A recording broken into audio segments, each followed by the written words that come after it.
नमस्ते दोस्तों, मेरा नाम प्रवीण खुराना, मेरी एज 37 इयर्स ओल्ड है। मेरा नशा शराब और सिगरेट का था। तो मैं अपनी जर्नी आप लोग के साथ शेयर करना चाहता हूँ, कैसे मैंने समर्पण नशा मुक्ति केंद्र में आने के बाद अपना परिवर्तन महसूस किया। आज मुझे 5 महीने हो गए हैं इधर और मैं काफ़ी मेंटली क्लियर और फिज़िकली फिट फील कर रहा हूँ। तो मैं अपनी जर्नी आप लोग के साथ थोड़ी सी शेयर करना चाहता था। तो मेरे नशे की शुरुआत करीबन 2017 की स्टार्ट में हुई थी। मैंने ना कॉलेज में ना यूनिवर्सिटी या कभी भी किसी सोशल सेटिंग में दोस्तों के साथ नशा नहीं किया था। इसका कारण है मेरी फैमिली, काफ़ी ऑर्थोडॉक्स फैमिली से आता हूँ मैं। तो उसकी वजह से मुझे कभी भी ऐसी कोई सराउंडिंग नहीं मिली जहाँ पे सिगरेट या शराब का सेवन होता था। तो मेरी काफ़ी लेट शुरुआत हुई थी। हुआ ये था कि उस समय मेरा एक्सीडेंट, मैं ऑस्ट्रेलिया में काम कर रहा था किसी कंपनी के लिए, और उस समय मेरा एक मेजर एक्सीडेंट हो गया था जिसकी वजह से मेरे L5 डिस्क, बैक पेन और नेक में पेन होना शुरू हो गया था। उसकी वजह से मुझे काफ़ी कंटिन्यूसली फिजियोथेरेपी पे जाना पड़ता था, लेकिन पेन कम नहीं हो रहा था। तो मेरे एक किसी करीबी दोस्त ने मेरे को रेकमेंड किया था एक बार, वो शराब पीता था रेगुलरली, कि उसने कहा था कि ये एक एनाल्जेसिक का काम करता है, तो आप एक बार शराब पी के थोड़ा सा ट्राई करके देखिए, क्या पता थोड़ा सा पेन में रिडक्शन आए।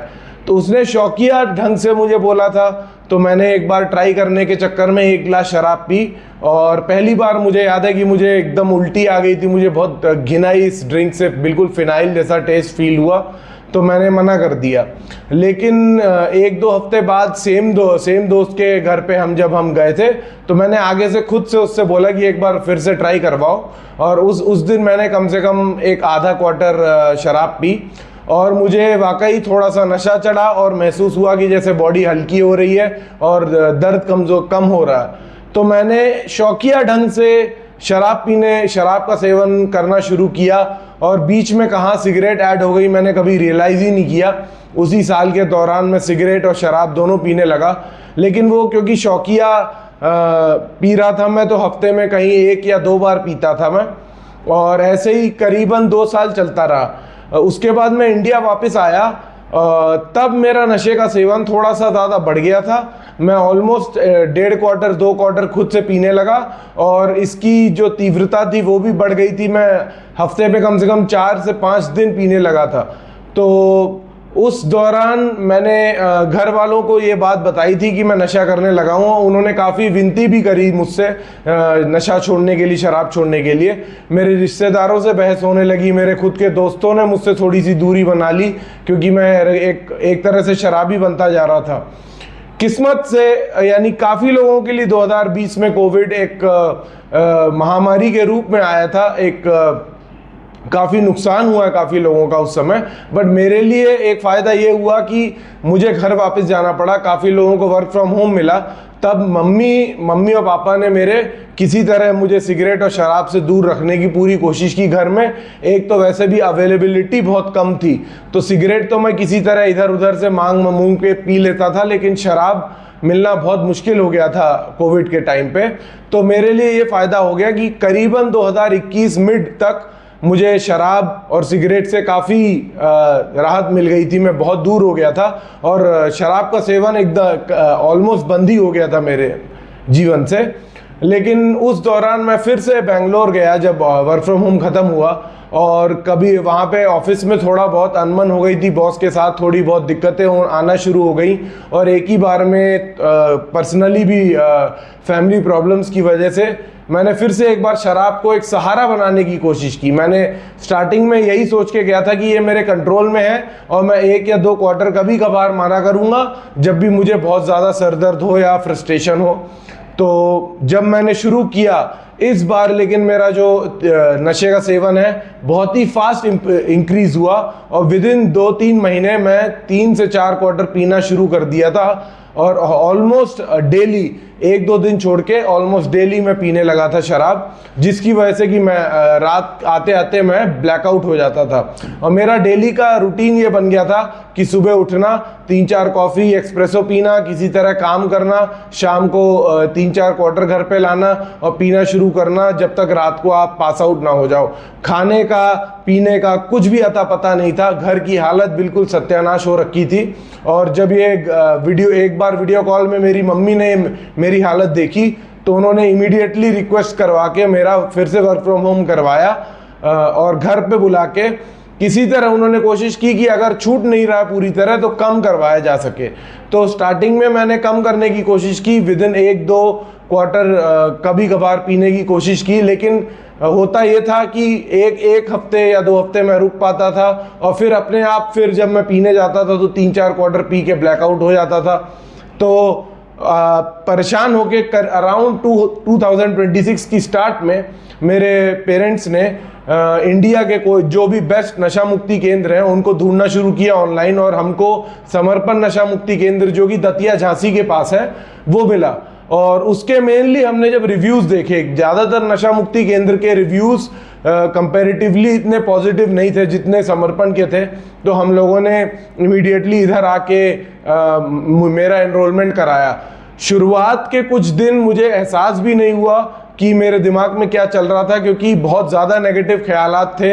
इधर ज़्यादातर मेरी तरह लोग थे जो विड्रॉल में गुजर रहे थे, कुछ लोग ऑलमोस्ट बहुत ज़्यादा मेंटली डिरेंज्ड हो चुके थे। तो हमको स्टार्टिंग के 6-7 दिन यहाँ पे डिटॉक्स करवाया जाता है, डिटॉक्स की मेडिकेशन दी जाती है हर किसी को, बहुत क्लोजली मॉनिटर किया जाता है। उसके लिए हमारे पास यहाँ पे मेंटर्स होते हैं, जो 6-7 मेंटर होते हैं हर व्यक्ति के लिए, हर 2-3 लोगों के लिए एक मेंटर होता है जो बहुत क्लोजली उनको मॉनिटर करता है। और हमारे काउंसलर्स होते हैं जो हमसे हर शाम को आके हमारा हालचाल पूछते हैं और काउंसलिंग करते हैं अगर कोई भी दिक्कत हो तो। 7-8 दिन बाद ये होता है कि हमको वापस एक्टिविटीज करने के लिए दूसरे एरिया में भेज दिया जाता है, बेसिकली ऊपर के कमरे में भेज दिया जाता है जहाँ पे हमारा ज़्यादातर वक्त बीतता है। तो यहाँ पे हमको योगा, मेडिटेशन क्लासेस, हनुमान चालीसा के पाठ, आध्यात्म के बारे में जो क्लासेस होती हैं, और फिर एक्सरसाइजेस कराना या फिर मेडिटेशन, तो सारी चीज़ें यहाँ पे कराई जाती हैं। तो अगर मैं आपको सुबह से दिनचर्या बताऊं तो यहाँ पे स्टार्टिंग में सुबह 5 बजे से लेके 7 बजे के बीच में योगा कराया जाता है हर बच्चे के साथ। तो योगा में हमको बेसिकली, मुझे पर्सनली बहुत ज़्यादा इंप्रूवमेंट हुआ था, क्योंकि मेरी शराब शुरू होने का कारण ही फिजिकल पेन था। तो योगा करने से के दौरान मैंने देखा विदिन 2 to 3 मंथ्स ही मेरे जो फिजिकल पेन थे वो काफ़ी कम होने लगे और मैं हर प्रकार के योगा करने लगा। स्टार्टिंग में मैं 1-2 टाइप एक्सरसाइज ही कर पाता था और धीरे धीरे मैं पूरे 2 घंटे देने लगा योगा करने में, जिसकी वजह से मेरे फिजिकली बहुत ज़्यादा इंप्रूवमेंट हुआ है। बावल मूवमेंट में भी इंप्रूवमेंट हुआ और फिजिकल स्ट्रेंथ में भी इंप्रूवमेंट हुआ। उसके बाद हमें चाय नाश्ता कराने के बाद क्लासेस होती हैं।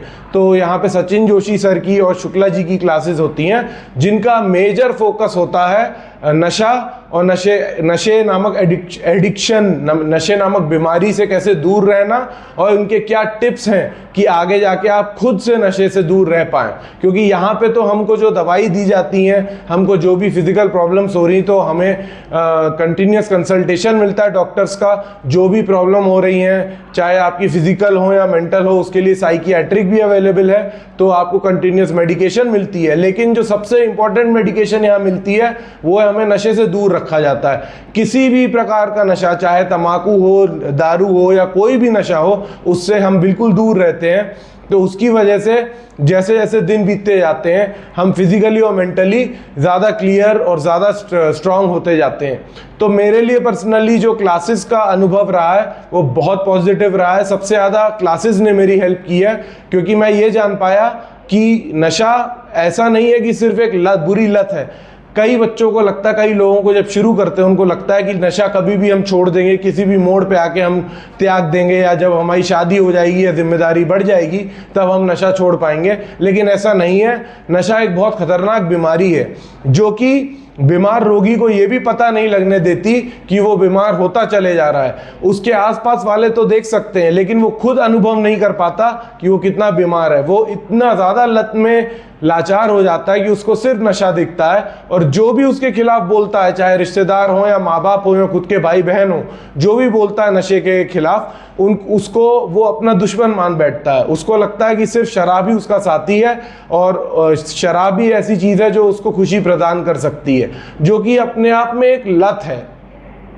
तो मैंने इस चीज़ का अनुभव किया था, और जब यहाँ पे आके मैंने क्लासेस सुनी, और मेनली जो टिप्स हमें दी जाती हैं कि यहाँ पे तो हम दूर रह पाते क्योंकि एक दूसरे का सहारा होता है, शेयरिंग क्लासेस होती हैं, हम जैसे काफ़ी लोग होते हैं जो हमारी तरह ही अनुभव लेके आए हैं या हमसे भी बुरी हालत में आए हैं, परिस्थिति में आए हैं, उनके बारे में सुन के और क्लासेस सुन के हम नशे से दूर रह पाते हैं बहुत आसानी से। लेकिन जब आप बाहर जाते हैं तो आपको चारों ओर आपको शराब के एडवर्टाइजमेंट दिखेंगे, हर 5वीं दुकान शराब की होती है, या फिर जो भी नशा आप ले रहे हैं, गांजा या फिर ब्लैक ब्राउन शुगर, यहाँ हर प्रकार के मरीज आते हैं, तो आपको नशा चारों ओर दिखेगा। आपको वही पुराना फ्रेंड सर्किल, दोस्त मंडली मिलेगी जो वापस आपको नशे की तरफ खींचने की कोशिश करेगी।